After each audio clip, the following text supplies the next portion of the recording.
Hello, welcome and good evening. Today we are talking about fresh look device that's been generating a lot of buzz in the tablet world. The Google Pixel tablet. The Google Pixel tablet comes with soft, meaty texture that's a great to grip and feels premium.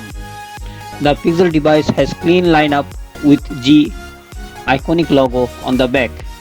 It comes different colors: Porcelain, Hazel and Rose.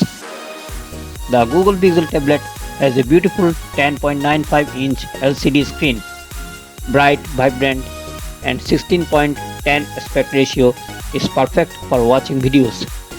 Around the edges, you will find the power button which works also as a fingerprint sensor. There is a USB-C port for charging and data transfer and a volume rocker.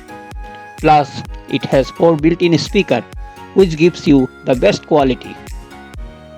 But the real genius of the design is not just the tablet itself, it's the charging speaker dock. The back of the tablet has a magnetic pins that snap right onto the dock. It is a seamless connection and instantly transforms your tablet into a smart display. The charging speaker dot has a powerful 43.5mm full range speaker inside. The speaker on the tablet itself are decent, but when you snap it onto the dock, it is a night and day difference. You get the rich, room feeling sound with a surprising amount of bass. It is a perfect for listening to music while you are cooking or watching to show from your bedroom. Let's enjoy unboxing review